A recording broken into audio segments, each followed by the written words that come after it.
Good morning. आइए अंतःस्रावी ग्रंथियों में अग्न्याशय।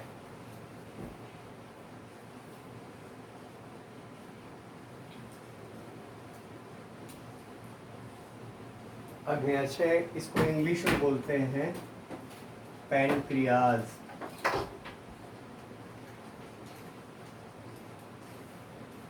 अग्न्याशय या पैनक्रियाज एलिमेंट्री कैनाल में ग्रहणी के बीच गुलाबी रंग की अग्न्याशय ग्रंथि होती है और अग्न्याशय ग्रंथि का जो अंतःस्रावी भाग है वो होता है लैंगरहैंस की द्वीपिकाएं। लैंगरहैंस की द्वीपिकाएं। लैंगरहैंस की द्वीपिकाओं में 3 प्रकार की कोशिकाएं पाई जाती हैं। नंबर 1 अल्फा कोशिकाएं।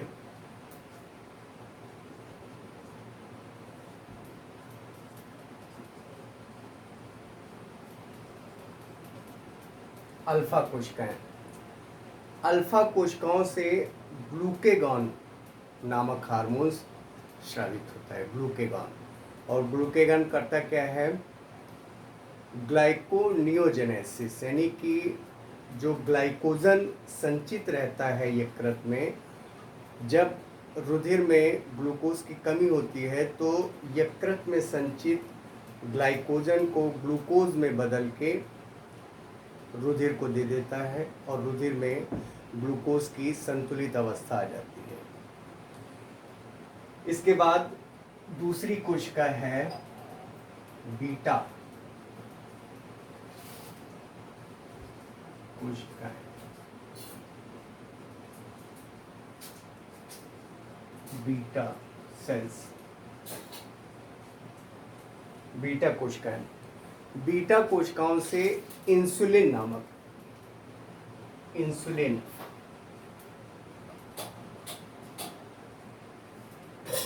और इससे ग्लूकेगॉन, अल्फा से ग्लूकेगॉन और बीटा से इंसुलिन नामक हार्मोन स्रावित होता है। और इंसुलिन जो है वो ग्लाइकोजेनेसिस प्रोसेस करता है। ग्लूकेगॉन करता है ग्लाइकोनियोजेनेसिस। ग्लाइकोनियोजेनेसिस में यकृत में स्रावित संचित ग्लाइकोजन ग्लूकोज में परिवर्तित होकर के रुधिर में मिल जाती है, जिससे रुधिर में ग्लूकोज की मात्रा संतुलित हो जाती है। और बीटा कोशिकाओं से स्रावित इंसुलिन क्या करता है? ग्लाइकोजेनेसिस प्रोसेस, यानी कि रुधिर में आई हुई अतिरिक्त ग्लूकोज को, रुधिर में आई अतिरिक्त ग्लूकोज को ग्लाइकोजन में परिवर्तित करके यकृत में संचित कर देता है। तो ये होती है ग्लाइकोजेनेसिस प्रोसेस, जो करता है क्या? इंसुलिन। तो इस प्रकार ग्लूकोज का संतुलन रुधिर में बना रहता है। अगर ज़्यादा मात्रा है तो ग्लाइकोजेनेसिस में ग्लूकोज ग्लाइकोजन में परिवर्तित होकर के यकृत में संचित हो जाता है। और रुधिर में जब ग्लूकोज की कम मात्रा होती है तो ग्लूकेगॉन ग्लाइकोजन को ग्लूकोज में परिवर्तित करके रुधिर को दे देता है और रुधिर में ग्लूकोज का संतुलित अवस्था, ग्लूकोज संतुलित अवस्था में पाया जाता है। तीसरा जो हार्मोन है वो डेल्टा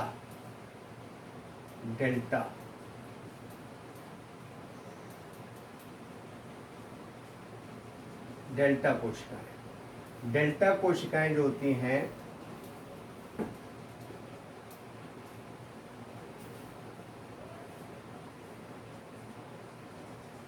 डेल्टा सेल्स, ये वृद्धि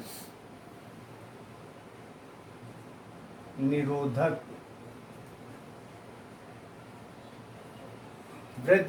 हार्मोन्स का स्राव करती हैं। और वृद्धि निरोधक हार्मोन्स जो है वो अतिरिक्त ग्लूकेगॉन या इंसुलिन के हार्मोन्स को रोकता है, यानी कि अतिरिक्त इसका श्रावण नहीं होने देता है और रुधिर में इन सारी चीज़ें यानी कि हार्मोन्स का की संतुलित अवस्था बनी रहती है और रुधिर में ग्लूकोज की मात्रा संतुलित बनी रहती है। अगर रुधिर में ग्लूकोज की मात्रा बढ़ जाती है, अगर ग्लूकोज की मात्रा बढ़ गई तो रुधिर में जो ग्लूकोज है वो यूरिन के माध्यम से शरीर से बाहर निकलने लगता है और ये जो प्रक्रिया है इसे बोलते हैं डायबिटीज़ रोग। इसी से डायबिटीज़ रोग हो जाता है क्योंकि एक्स्ट्रा ग्लूकोज रुधिर में ग्लूकोज की मात्रा बहुत बढ़ जाती है। लगभग 300 से 400 मिलीग्राम प्रति मिलीलीटर अगर हो जाती है तो फिर डायबिटीज या मधुमेह रोग उत्पन्न हो जाता है। तो ये था अग्न्याशय। इसके बाद वृषण। वृषण इंग्लिश में बोलते हैं टेस्टिस। ये वृषण जो है वो नर का मुख्य जनन अंग है। नर यानी कि मेल का मुख्य जनन अंग है और इससे दो प्रकार के हार्मोन स्रावित होते हैं, टेस्टोस्टेरोन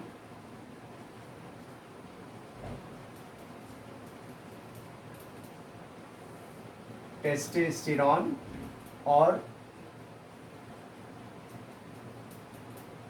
एंड्रोस्टेरोन।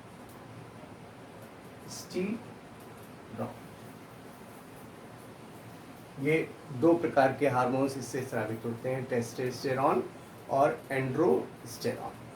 इन हार्मोन्सों से जो शुक्राणु का डेवलपमेंट है यानी कि शुक्राणु परिपक्व होते हैं, शुक्राणुओं का डेवलपमेंट होता है और जो द्वितीयक लैंगिक लक्षण है वो भी इन्हीं हार्मोन्स के कारण प्रदर्शित होते हैं, विकसित होते हैं। इसके बाद अंडाशय।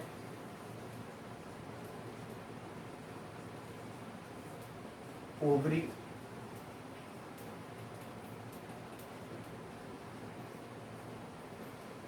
अंडाशय फीमेल का मुख्य जनन अंग है। अंडाशय, इनसे अंडाणु बनते हैं और अंडाणु जो है वो स्रावित होते हैं यानी कि उत्सर्जित होते हैं। तो इसमें 3 प्रकार के हार्मोन्स बनते हैं।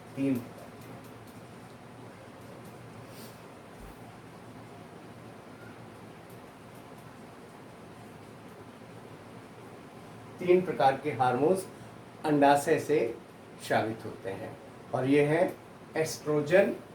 पहला है एस्ट्रोजन,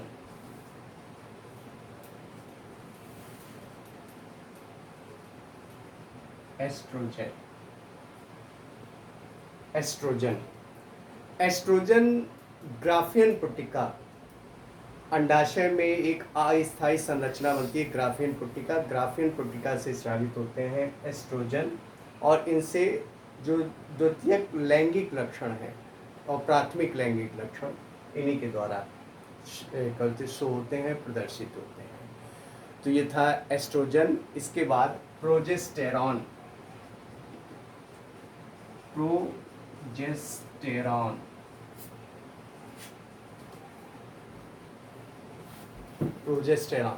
प्रोजेस्टेरॉन जो है ये दूसरा अंडाशय से स्रावित हार्मोन्स है और ये कार्पस ल्यूटियम, एक पीले पदार्थ का ये विशेष प्रकार की ग्रंथि बनती है जो क्या बोलते हैं ग्राफियन पुटिका के फटने से बनती है, इससे स्रावित होते हैं और इसका मुख्य कार्य होता है गर्भाशय को गर्भधारण के लिए प्रयुक्त बनाना।